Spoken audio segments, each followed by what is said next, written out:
And the war is over. I have survived with Bruno. That was the final day.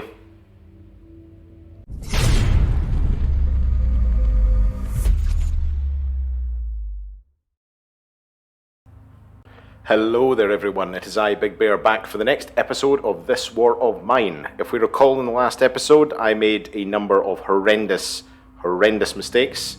Anton is dead, Katia is dead, it's all my fault, and we only have Bruno left. He is now sad, tired, slightly sick, hungry. I am not too sure what to do for the best, to be honest.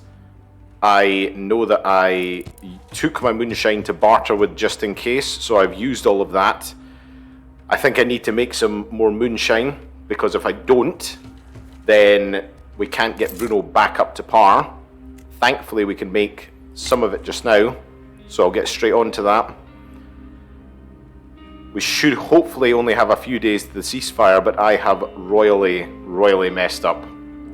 Hopefully, as I say, we can get to the end of the series and learn from our mistakes. I don't really think there's much more I can do in the way of scavenging. You know, he's slightly sick. I've not got any medication, but I've got bandages. But thankfully, it's not as cold as it once was. I don't feel too well. I think I'm gonna, okay, yeah. And you know what? I just need water. For that, I guess I can just make a filter. Or actually, he's got enough meat, so I might as well just eat the meat for just now, and then I'll make a water filter and use it that way. Do I have a water filter at the moment? Yes, I do. I have two. I have nothing special to report now. We're coming to the end of it. I will make a decision once we get to the end of this day on whether I'm going to scavenge or not. See you in a minute.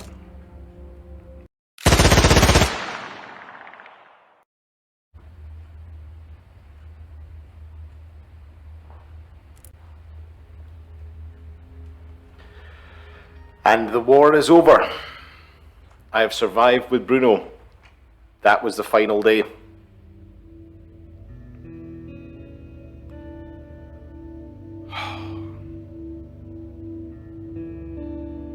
Saving life. Our neighbour's children asked us for medication for her. We shared the little we had with them.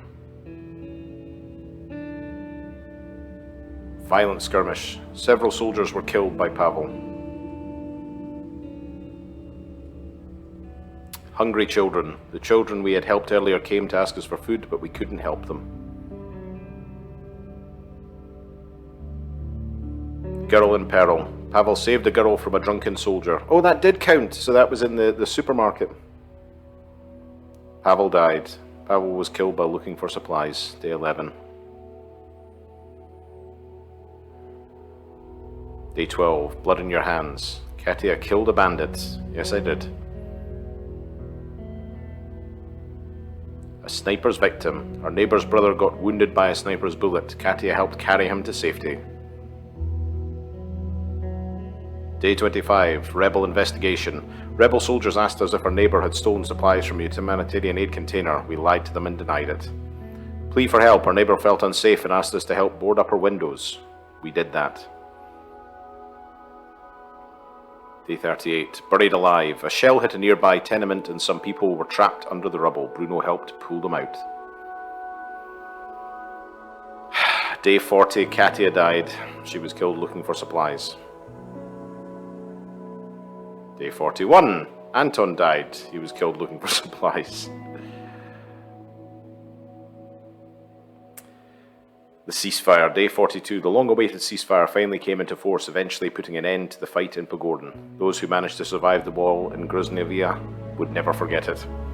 So, you know, I absolutely love this game. I think it's an absolutely fantastic, very heartfelt game. Oh, after the ceasefire, Bruno went looking for his friend. Her neighbour saw heavy fighting and most of the houses had been reduced to ruins, but she found shelter in the basement which held, eating rats and scavenging scraps of food, and somehow she managed to survive. Bruno felt responsible for her misery. He has never forgiven himself. Crikey. Sadly, Pavel died. Will his family come back to Gordon to visit his grave one day, or would it be too painful? Katia never found her parents, but they did find her grave one day with her war diary buried alongside. They published it without any alterations. It became a bestseller. Anton will never get his award. Despite his student sacrifice, he did not manage to survive. The theorems he could prove, the students he could lead and inspire, all gone. So as I say, this is a really, really heartfelt tug at the strings kind of game. I think it's brilliant in the sense that it goes from the perspective of a survivor rather than just a shoot 'em up. I definitely, you know, accept the fact that I made some mistakes near the end there. I was feeling very, very confident with probably 3 or 4 days to go to the ceasefire. I turned out to be right. And I didn't think about the fact that people in the area were going to suddenly start gunning down Katia. I should have waited until I was in the building. But you know what? You can't change anything, and this was just supposed to be a playthrough from start to finish. And I may well pick it up again in the future. I really, really hope you've enjoyed it. If you have any hints and tips, please put them in the comments. If you liked my channel, if you like my content, please hit the like and subscribe button. This is Big Bear signing off on this very, very short finale to this war of mine. And there will be another video. See ya.